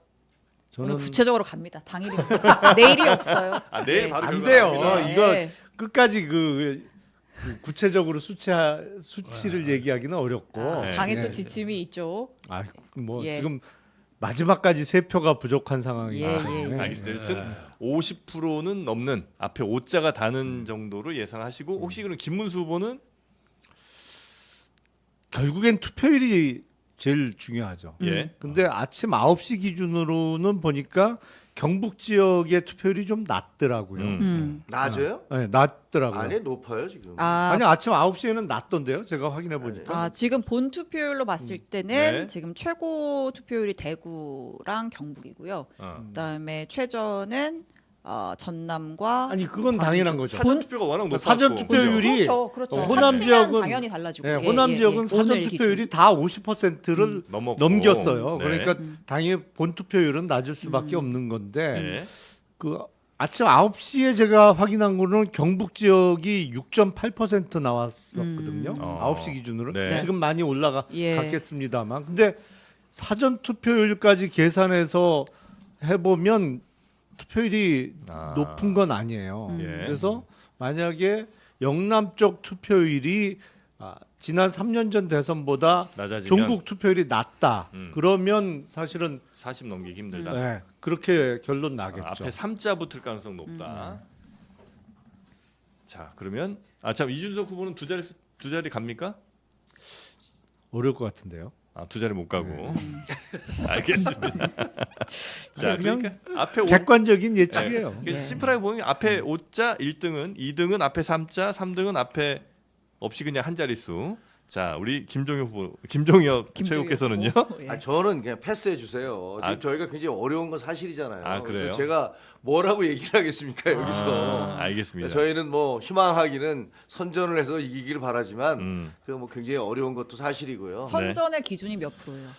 40%대를 넘어서 네. 아니 근데 이것도 얘기하기 참 그래. 아니 뭐야 이거 지는 거 기정사실처럼 얘기하면 아. 좀 그렇잖아요. 알겠습니다. 아 제가 아니, 뭐 근데 그거는 이럴 때는 막 질러대야 되는 시간 아니에요? 아이 뭐 아. 질러댑니까? 저는 아니, 국민의힘 너무 당원입니다. 예. 전직 최고위원이고요. 아니, 그러니까 김문수 50% 이렇게 지르셔야죠. 김문수 50%. 아 근데 그거는 또 제가 패널로서의 어떤 양심 같은 네, 전 전직 복잡하네. 기자 출신이거든요. 알겠습니다. 그렇게 뻥은 잘 못 칩니다. 알겠습니다. 아 그럼 이준석 후보는요? 그래 이준석은 마지막. 편하게 네. 얘기하실 수 있겠다. 이준석 후보는 예. 저는 굉장히 높을 줄 알았어요 처음에. 예. 왜냐면 제 아들이 이제 투표권자인데 예. 그 아빠의 영향을 받겠죠 당연히. 근데 네. 아들이 주변에 아빠 내 주변에 그 보수적인 친구들이 이번에 다 이준석 찍겠대 이러더라고요. 그래서 그래 놀랐는데 다른 당협위원장들하고 얘기를 해봤더니 네. 다른 당협위원장들도 젊은 애들 다 내 딸도 뭐 네. 내 아들도 네. 이런 얘기들 하더라고요. 그래서 이거 우리가 아마 여론조사에 잘 잡히지 않는 뭐가 있는 것 같다. 20대들. 네. 네. 왜냐면 그 친구들은 잘 투표 그런 거 잘 하지 않으니까 여론조사에 응하지 네. 않으니까 그래서 저는 이준석 후보가 10%는 훌쩍 넘길 거라고 생각했었어요. 예. 그래서 어쩌면 네. 한 13에서 15 사이까지 가지 않을까 네. 이렇게 기대를 했었어요. 기대라기보다는 제가 기대할 이유는 하나도 없죠. 네, 전망을 네, 그렇게 예. 전망을 네. 했었어요. 예. 근데 그때 며칠 전에 있었던 그 젓가락 뭐 발언 이후에 네. 사실 상당히 좀 약간 좀 타격을 입은 거는 부인할 수 없는 것이고 네. 그래서 뭐 10%를 전후해서 달랑달랑하지 않을까 이렇게 생각합니다. 10% 이쪽 저쪽. 예, 예. 이쪽인지 저쪽인지까지는 얘기해 주세요. 후배가 아주 아니, 아니, 매섭게 그거야 물어봅니다. 뭐 이쪽인지 저쪽인지 제가 점쟁이도 아니고 그거는 뭐 하나님도 모르실 텐데. 틀렸다고 누가 뭐라고 안 그래요. 그렇죠. 근데 그렇게 하기 싫어요. 알겠습니다. 조금 네. 질르실 줄 알았는데 네. 시원하게 해주세요. 근데 진짜 놀라게 하는 건 오히려 권영국 후보가 아닐까. 왜 그러냐? 네. 이게 이준석 후보의 그 막말 파동이 아. 진보 여성 쪽의 결집도를 아. 자극했거든요. 사실 반대 역결집이 좀 일어났어요. 예. 그렇다면은 애시당초 그 대척점에 있던 후보한테 아무래도 주목하는 시선들이 있는데 제가 이렇게 당에 있어 보면 입당 들어오는 거 보면은 네. 거기서 체감이 되죠. 아, 그거하고 입당 요즘 좀 후원금. 들어와요. 들어와요. 오. 네, 들어옵니다. 예. 그래서 어떻게 보면은 참 불행한 일인데 이렇게 표를 받아서 우리가 좋다는 뜻은 아니에요. 예. 이건 갈라진다는 뜻이니까. 그런 면에서는 마음이 많이 아픕니다. 그리고 네. 무엇보다도 이제 이 소수 후보한테는 좀 사람들이 대놓고 지지를 못하는 샤이 심리가 있거든요. 이런 것들이 이제 선거 막판에 좀 강화됐다. 그러다 보면은 약간 신선한 충격을 주는 수준에서 소수 후보도 좀 약진할 수 있겠다 이런 생각이 들고 이준석 후보 경우에도 네. 이런 정서가 있습니다. 그러니까 이준석 후보 지지층에는 2030 뭐 남자 이대남 뭐 이런 프레임이 있잖아요. 예. 그렇지만 사실은 여성표도 좀 있었어요 원래. 아. 그게 뭐냐면은 이 40, 50대 꼰대보단 그래도 낫다. 성차별을 하더라도 뭐 이런 갈라치기를 하더라도 예. 꼰대들의 그 가부장적 의식보단 그래도 난 거 아니냐 이런 시각이 있었거든요. 네. 근데 이번에 막말 파동이 그걸 걷어찬 거예요. 그거를 걷어차면서 그 사실은 탈당 사태가 저는 내부적으로 심상치 않았다고 봅니다. 그게 긴급히 사과문을 발표한 이유거든요. 이렇게 보면은 어떤 기존의 어떤 정치 신진 세대 교체 주자로서의 이미지가 상당한 타격을 받으면서 10% 달성이 어려워졌다. 그럼 권영국 후보는 얼마나 나올까요? 지난번 대선에서는 예. 14명이가 출마를 했어요. 예. 그중에 나중에 이제 뭐 2명 두 명이 사퇴를 해서 12명이가 뛰었는데 예. 그 유의미한 표를 얻은 사람은 그 심상정 후보가 2점 몇 프로 얻으셨더라고요. 2점 뭐 예. 그렇죠? 그게 이제 좀 유의미한 표고 나머지는 뭐 0.00 뭐 이렇게 뭐 우리공화당도 나오고 뭣도 나오고 막 이랬더라고요. 근데 이번에는 어떻게 보세요? 아니 지금 당장 표를 까도 그 표는 나옵니다. 그러니까 2점 중반. 왜냐 1점 저기 뭐 8, 9%까지 최고치를 찍었는데 네. 그런데 이제 모름 부응답을 제하지 않습니까? 네. 그렇게 해가지고 고정이 되죠. 다시 투표율을 곱합니다. 네. 그러면 그 표는 일단 나와요. 이건 기본값입니다. 그래요? 네, 그런데 이제 막판에 이 요동침 변수를 따져보자 이거죠. 근데 이제 그런 얘기는 있더라고요. 그러니까 그 전에는 뭐 민주노동당이나 하여튼 진보 진영 후보가 대체로 좀 강한 캐릭터들이 많았잖아요. 그래서 네. 토론 과정에서도 좀 돋보이기도 하고 지지율이 좀 높지 않더라도 굉장히 좀 돋보이는 플레이어로서의 모습을 많이 보여줬는데 권영국 후보는 이전에 있었던 뭐 노회찬, 심상정 혹은 뭐 많은 분들이 권영길. 권영길 후보도 네. 있었고 그런 분들에 아니, 비해서 그러니까 예? 제가 TV 토론 팀장을 하면서 제일 고민했던 게 그거예요. 아, 이걸 어떻게 어떤 캐릭터로 만들어내느냐. 예? 그래가지고 극우 깡패와 진보 신사의 대결 구도라고 처음에 프레임을 잡아봤지. 네네네. 그래가지고 깡패가 이제 누가 깡패예요? 아니 이제 깡패 같이 할 것 같았거든. 아, 그러니까 근데 누가? 2번이 4번이. 아니 그랬는데 그 깡패가 이제 막판에 나온 거예요. 예. 그래가지고 극우 깡패와 진보 신사 이렇게 해가지고 조금 이걸 만들려다가 구도가 잘 안 나왔어요. 예. 아니 그래서 김문수 후보가 악수하자고 계속 하는데 말이야 모른 척하고 가는 게 그게 신사예요. 아이고. 그래서 내가 두 번째는 하라 그랬거든. 그래요? 예. 그리고 첫 번째도 정중한 거절이었습니다. 이렇게 합장하면서. 합장이었어요. GD. 이렇게 하고 죄송합니다. 이러고 이거 굉장히 정중한 사과하고 예. 눈물 나게 정중한데. 그랬다고 그래가지고 조금 이제 이런 부분을 우리가 검토를 해가지고 했는데 사실 이거 말입니다. 여기 두 분 계시지만 TV 토론 팀장 이런 거 맡지 마세요. 왜요? 내가 이 나이 먹고 이런 개고생은 진짜 모든 게 내 책임이야.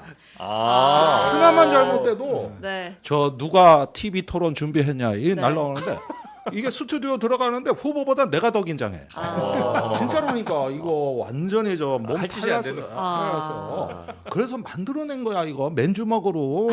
그럼요. 이거 제가 알죠. 예. 고생 많으셨습니다. 아니 이거 TV 토론 팀장 하시려고 김종대 의원님이 최근에 AI를 얼마나 열심히 배우셨는데요. 이제 도사됐어요. 챗 GPT 내 친구 아니 됐어. 여기 사람이 GPT뿐만 없으니까 아니라. 심지어 말이요 당직자가 없으니 찢어지게 가난한 집이라 가지고 서울경찰청에서 왜 후보 경호팀이 오잖아요. 네네. 그래가지고 당직자 후보하고 밥 먹으러 가는데 경찰 숫자가 더 많아. 그러니까 사람이 없어 사람이.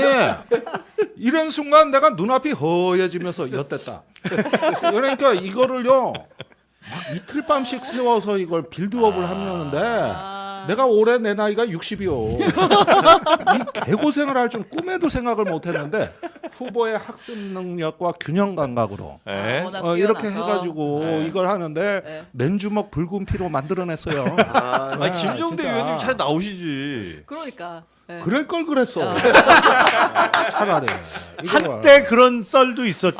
유력하게 그래서 사실은. 있어. 예. 나 지금 눈물이 나와 내가. 김종대 지금. 의원님 나오셔서 훨씬. 뭐 이런 그래서 얘기는- 만들어냈다고. 김종대 진짜 고생 많으셨습니다. 네. 그러니까 민주당의 토론팀장 이소영 의원이고 막판에 조금 변동이 있었던 있었어요? 걸로 압니다. 국민의 배현진 의원이 TV 토론 팀장이었나요? 민재를 맞다 김민정 의원. 맞다. 외우세요. 예 맞습니다. 그렇게 아, 고생하고 왜 그러셨어요? 제가 한 거 아니거든요. 그분이 저 약간 너무 밤에 고생 많으셔서 이제 낮에 좀 주무신 분이 그분인가요? 예. 그분 맞죠? 그렇다. 네. 근데 TV 토론 얘기 하나만 더 하면 네. 뭐 이미 얘기가 나왔지만 이준석 후보 같은 경우에 사실 그러니까 깜깜이기가 그러니까 TV 토론 끝나고 나서 바로 이제 여론조사 공표 금지가 기간이 돼서 저희가 알 수는 없지만 좀 악재였다라는 분석이 많은 것 같은데 사과를 하기는 뭐 했어요. 당원들한테 변명하지 않겠다라고 또뭐 보내기도 하고 근데 그리고 나서 또 국회에서 이제 기자회견을 했는데 약간 이제 그러니까 좀 스탠스를 잘 모르겠더라고요. 이 사안을 대처하는. 요 잠깐만 들어볼게요. 네. 자신들은 그 어떤 부적절한 발언을 해도 표현의 자유라고 우기면서 젊은 세대가 아주 작은 실수라도 하면 싸가지 없다, 경우를 모른다. 토론 이후에 이제 이준석 후보가 여러 비판이 있을 때 이제 이렇게 대응을 한 거죠. 네. 저게 그러니까 상황 인식이 정확하지 못한 거예요. 본인 입으로 아주 작은 실수라고 표현을 하잖아요. 근데 그렇게 생각 안 하는 국민이 훨씬 많아요. 그러니까 그 TV 토론에서 나와서는 안 될 말이었고 써서는 안 될 표현이었고 내가 내 딸하고 또 나이 어린 아들하고 같이 보다가 봉변을 당했다고 생각을 하는데 본인은 아주 작은 실수라고 표현을 하잖아요. 그러니까 안 풀리는 거예요, 이 문제가. 네. 본인의 인식과 국민들이 생각하는 거가 너무 괴리가 있군요. 그럼요. 그러니까 저것도 선택적 그 정의죠. 그러니까 왜냐하면 이준석 후보는 본인이 언제 나이 갖고 다른 사람들 평가해 줬습니까? 나이 많다고 그래서 그 사람에 대해서 존중해 준 적 거의 없잖아요. 내가 대표인데 말이야 이 계급장 갖고 합시다 이런 식으로 얘기해서 사실 우리 당에 있을 때도 굉장히 나이 많은 그 의원들의 상처를 줬던 게 사실이거든요. 네네네. 뭐 지금 저런 상황이 오니까 갑자기 뭐 젊은이가 뭐 이렇게 할 수도 있는 건데 이걸 가지고 이러시냐고 이렇게 얘기하는 건 선택적이죠. 저는 자꾸 저 레파토리를 보면서 그 젊어가지고 굉장히 핍박을 받았다고 얘기를 하는데 예. 제가 보기에 젊었기 때문에 너무 많은 대접을 받았습니다. 아, 너무 많은 오히려? 특기를 받았고 네, 뭐 청년 뭐 이런 예, 걸로. 그리고 한때 당대표직에 쫓겨나 뭐 대구 거리 갈 때는 저 말이 일리가 있었어요. 예. 김광석 거리에서 그 네네네. 아주 피가 맺힌 연설을 할 때는 저도 좀 마음이 짠했었습니다. 그런데 그 장면을 제외하고는 젊다는 이유와 막내라는 걸로 해가지고 얼마나 귀여움 받고 얼마나 이쁨 받았습니까? 뭔 피해를 봤다고 자꾸 왜 과잉 자기 방어, 과잉 어떤 자기 연민 이런 감정을 자꾸 드러내는데 난 나르시스트라고 봐요. 나르시스트니까 저 말을 자꾸 따라다니지. 저 얘기 한 지가 벌써 언제입니까? 정치 시작한 지가 벌써 언젠데. 아 그리고 정치인들이 대체로 좀 약간 자기가 피해받았다, 핍박받고 있다 이런 거를 좀 더 강조하는 경우는 좀 있긴 있는 것 같더라고요. 왜냐하면 표 중에 제일 무서운 게 사실은 동정표예요. 그렇죠. 그래서 후보가 상복 입고 선거 치르면 당선돼요. 아 그런 게 그런 있어요? 상황이라면 어. 아니 그 전에 그 박철원 전 장관이 구속된 경우가 있었어요. YS 시절로 제가 기억하는데 그때 그 부인이 대신 출마했어요. 네. 그러면서 상복 입고 선거 운동했어요. 자기 남편 구속돼서 지금 죽게 생겼다. 뭐 그런 의미로 상복 입고 선거 운동했는데 압도적으로 당선됐어요. 동정표가 사실은 제일 무서워요. 그 표가. 그 민주당 박주민 의원 같은 경우가 그래서 그런 혜택들을 많이 본다고 거지 컨셉? 뭐 그런 얘기를 했던 경우가 좀 있었던 것 같아요. 그래서 예, 예. 근데 반면에 이제 너무 괜찮아 보이고 좀 뭐 불쌍한 거 없어 보이면 조금 마이너스는 되는군요. 정치인으로서는. 아니 그러니까 그렇죠. 뭐랄까 그 로열티가 좀 달라질 수는 있죠. 그 동정표만큼 확실하고 무서운 표는 없거든요. 네, 근데 네, 네. 저런 식으로 자꾸 악용하면 그게 자꾸 반감돼요. 얘기할 때마다. 네. 확실한 뭐가 있는 상태에서 동정표가 와야 되는데 네. 그거 없이 괜히 뭐 힘들다 뭐나 본인이 만들어내잖아요. 본인 입으로 또 얘기하고 네. 이러면 그게 반감이 많이 되는 아니 그리고 누가 봐도 잘못했으면 확실하게 잘못했다라고 사과를 해야 되는데 네. 자꾸 말이 길잖아요. 아니 근데 그게 두 손의 떡을 들고 있는 겁니다. 한 손의 떡은 자기의 어떤 그 혐오 발언으로 오히려 열광하는 측의 표도 갖고 싶고 그렇죠. 그 결속력은 높여가지고 오히려 또 갈라치기 하는 그 표도 맛있어 보이고 네. 그런가 하면 떨어져 나가는 거를 또 저기 막아야 되는 것도 해야 되겠고 그러니까 두 가지 말이 섞여 버리니까 이 말도 아니고 저 말도 아니고 그러니까 난 두 손의 떡에 하나는 내려놔야 되는데 그게 안 되는 거예요. 이게 심리적으로 그게 수용이 안 되는 겁니다. 알겠습니다. 자, 하여튼 이준석 후보의 말 한번 좀 들어봤고요. 네. 그리고 이번에 그 대선 후보 교체 시도 그것도 사실 대선 과정에 있어서는 거의 뭐 국민의힘에서는 가장 큰 이슈 아니었었어요? 맞습니다. 예, 뭐 한덕수 후보로의 그 대선 후보 교체 시도 요거 했다가 아주 그냥 당이 거의 그런 모습까지 보이긴 거는 좀 매우 실망스럽긴 했는데. 맞습니다. 뭐 예. 저 이비열개라도 뭐 할 얘기는 별로 없는데요. 네. 왜냐하면 그게 이제 저도 지금까지 그 기자 생활 시작한 이래로 네. 그 아무리 정당 정치가 엉망진창이라 하더라도 뭐 이런 식으로 당원들을 상대로 구태타를 하는 건 처음 봤거든요. 예. 당원들이 어쨌든 그 싫든 좋든 뭐 그 공정이 그 경선 과정이 공정했든 불공정했든 상관없이 예. 결국은 한 후보를 뽑아놨는데 네. 그 후보를 놔두고서 네. 그다음에 꽃가마 태워서 다른 후보를 만들어내기 위해서 그러니까 보니까 나중에 이렇게 쭉 돌이켜 보면 네. 아마 이제 선거가 끝나면 그 부분에 대해서도 다시 재점검이 필요할 겁니다. 그리고 거기에 대해서 책임질 사람들은 책임을 져야 될 거예요. 네. 단순히 재점검하는 수준이에요? 아니면 뭐 수사도 해야? 제가 보기에는 법적 책임도 질 수 있어요. 아. 왜 그러냐면 예. 일각에서는 지금 들리는 소문이 네. 한덕수 후보를 아예 하기로 미리 해놓고 네. 뭐 계약을 다 이쪽과 그 예를 들면 뭐 그때 그 김문수 후보가 촬영을 할 때 같이 옆에서 촬영을 했잖아요. 네. 다른 곳에서 예. 이 사람은 뭐 전혀 아무것도 아닌데 한덕수 후보를 네. 그 돈 뭐 자기가 돈 내고 했겠습니까? 그리고 그 다음에 거기에 무슨 걸개 그림이라든가 뭐 네. 옷이라든가 차량이라든가 이런 것과 관련해서 멀쩡한 후보가 있는데 아무것도 아닌 사람을 예상을 해서 이 당에서 이 사람을 놓고 무슨 그 계약을 했다 네. 미리. 네. 그래서 돈도 지불하고 계약금도 지불하고 했다라는 설들이 있기 때문에 이거는 사실은 끝나고 난 다음에 네, 엄청난 직권남용과 배임이 될 거 아니에요. 예. 그러니까 이거는 상당히 문제가 될 수도 있어요. 아. 그래서 저는 이게 지금 선거 마치면 선관위에 선거 비용 쓴 거 다 신고해야 되잖아요.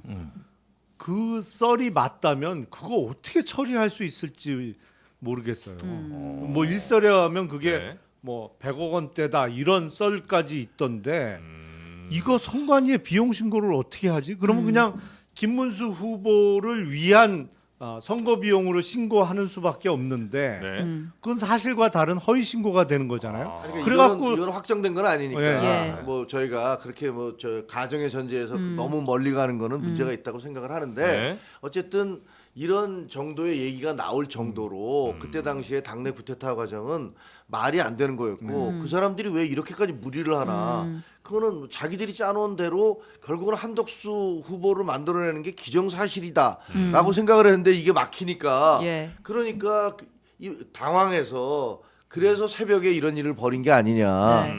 왜냐하면 그때가 마감이었잖아요. 후보등록 그렇죠. 마감이잖아요. 그날까지 안 네네네. 하면 그런 돌이켜 보면 복귀해 보면 그런 생각이 드는데 이 부분에 대한 거는 이게 뭐 저희 당이긴 하지만 어쨌든 명백하게 이건 규명돼야 될 거라고 생각을 합니다. 네. 그래서 책임져야 될 사람들은 책임져야 된다고 저는 생각해요. 지금 네. 국민의힘 단일화 과정이 두 번이 일단 김문수 한덕수 단일화되는 과정에서 그 난리가 한 번 있었고 이제 두 번째로 이준석 후보랑 단일화 시도하는 과정에서 당권 거래설이 또 불거졌잖아요.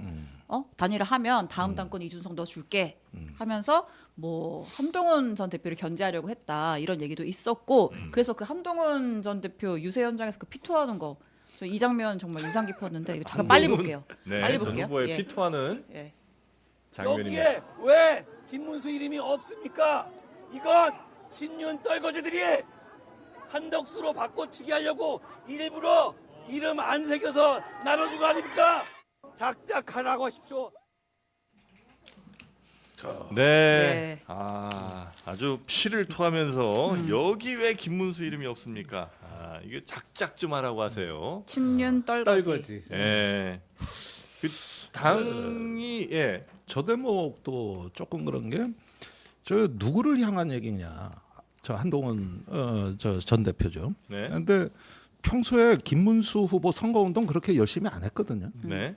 분명히 그랬어요. 그런데 친윤의 당권 거래설이 이준석 얘기가 나오니까 확 솟구쳐 오른 거란 말이에요.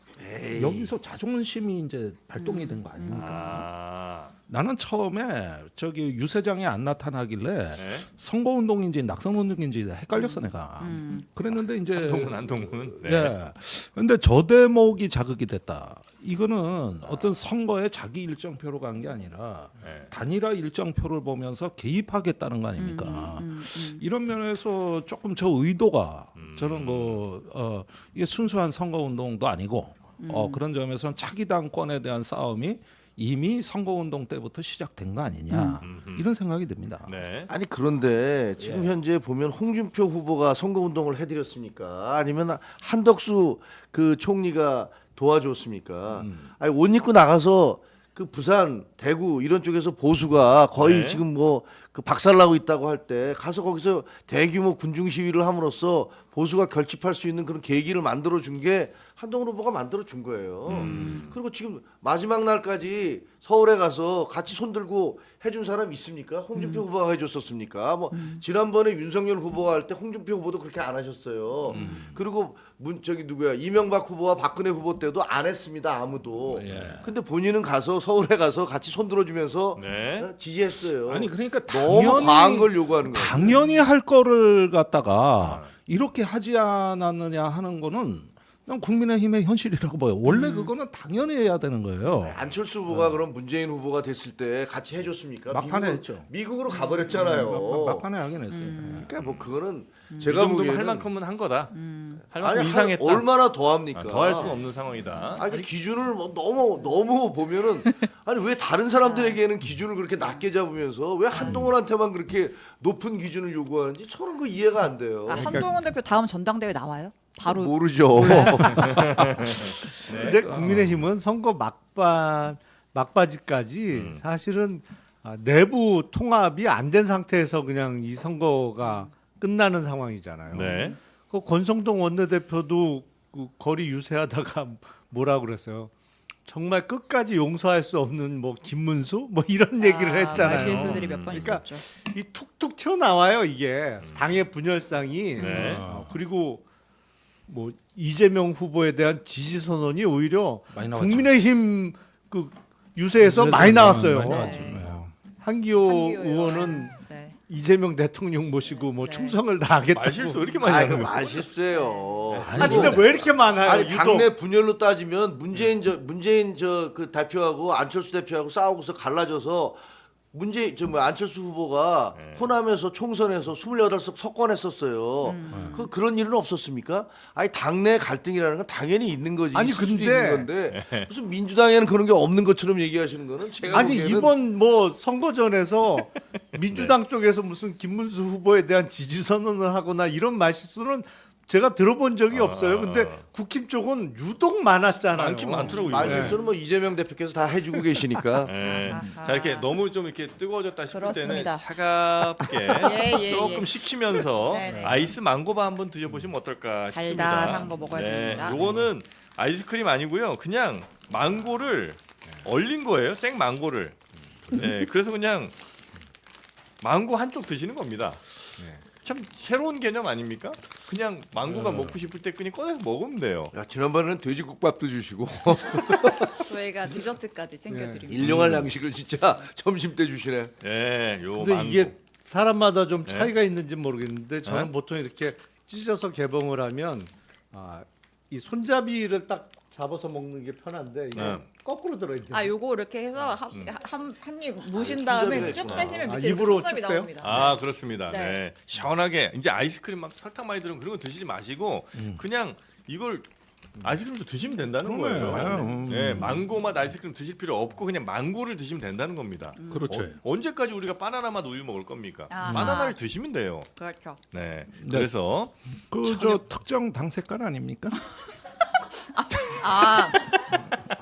그럼 너무 나갔네. 아니 아니 잘 먹고 있는데 먹다가 목에 탁 걸리게 그래요. 네. 아, 역시 아니, 그냥- 장르만 여의도가 아 진짜.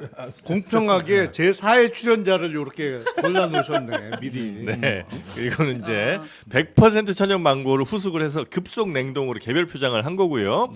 요 10팩짜리 10팩 요거 10개 들은 게 얼마냐? 11,900원입니다. 하나에 뭐 한 1,200원도 안 되는 거죠? 그렇죠. 네. 요즘 아이스크림 한 대 편의점 가서 먹으면 그냥 1,500원, 2,000원 그냥 넘어갑니다. 금방입니다. 네. 그거보다도 싸다는 거예요. 그냥 냉동 망고인데 말이지요. 그래서 요거를 꺼내서 그냥 망고 빙수나 망고 아이스크림을 해서 드셔도 되고 아니면 그대로 그냥 씹어 드셔도 좋고 그 냉동 상태에서 바로 먹으면 이제 우리 어르신들은 조금 이실일 수 있는데요. 조금 녹여 드시면 아주 맛있습니다. 어르신 얘기하면서 나를 쳐다보죠. 아니 정확하게는 그쪽 아, 아니었어요. 진짜. 네. 지금 또 내 나이가 60이여 한 분이 계시기 때문에 나는 60. 제가 김종대 의원님보다 선배예요. 아 그래요? 나이가. 네. 아니 그런데 왜 고생한 얼굴은 접니까? 내가 선거 때도 이 캐고 생활하고 내가 고생 여기 너무 많이 나와서도 하셨어. 이렇게 아, 뭐 네. TV 터는 반장하시니까 그렇지. 근데 나 진짜 궁금해. 다 드셨죠? 네. 네, 이제 정의당의 미래는 어떻게 되나요? 아니 그러니까 네. 이번에 작은 디딤돌을 놓고 연대에서 한 불꽃만 거잖아요. 꺼지지 않게 해서 예. 네. 어떤 그 이번에 이제 기존 정치가 못 보는 약간 불평등에 소외되신 분들을 우리가 호명했잖아요. 네. 그 힘으로 내년 지방선거에서 풀뿌리 정치를 또 도전해야죠. 내년 지방선거에 네. 그때도 좀 이제 뭐 진보 여러 정당, 뭐 녹색당 다 해서 그건 연합을 해가지고 모릅니다. 그런데 이제 시대 네. 정신이 이제 녹색 전환, 기후 위기, 또 거기에다가 이제 어떤 그 권리방 노동자 지금 1,300명 만 명. 네. 이게 너무 늘어났어요. 그래서 이런 문제의 이제 사회적인 어떤 추세와 네. 어떤 시대의 집단 정신의 요구를 봐서 응답할 준비를 부지런히 갖추고 하는 거죠. 알겠습니다. 그리고 또 이제 지금의 시대 정신은 생과일이거든요. 아, 그래요? 언제까지 가공식품, 가공 아이스크림 먹을 거냐? 이제는 생과일로 그냥 먹자는 거예요. 네. 베트남 직수입 천연 망고 요거 11,900원이라고 말씀드렸죠. 요거 보통 한 번에 여러 개 또 까드실 수가 있어서 이렇게 여러 개 쟁여두시면 아주 좋다는 거. 상위 1% 맛집 해와바다, 여기가 바로 가성비 맛집이기도 합니다. 네이버에서 해와바다 검색하시거나 아니면 하단에 있는 더보기 링크를 통해서 구매하시면 되겠고요. 요거는 빨리 소진될 수 있습니다. 망고 다 사라지기 전에 빨리 여러분 망고 냉동실에 쟁여두시기 바라겠습니다. 맛은 어떻게 괜찮으셨죠? 맛있네요. 네, 맛있습니다. 네, 어르신들 드시기도 괜찮았죠? 이 안실이시죠? 이 안실입니다. 알겠습니다. 자, 네. 맛있게 드셨고. 이를 악물고 있 네. 자, 저희가 이어서 아유. 잠시 후에는 개혁신당 김성열 또 대변인, 그리고 조용술 대변인, 국민의힘 대변인, 박진영 평론가 등과 함께 오늘 대선 이야기, 또 대선에서 있었던 여러 뭐 결정적인 사건들 더 짚어보도록 하겠습니다. 세 분 대단히 감사하고요. 다음 시간에 또 뵙겠습니다. 고맙습니다. 네, 감사합니다. 네, 고맙습니다.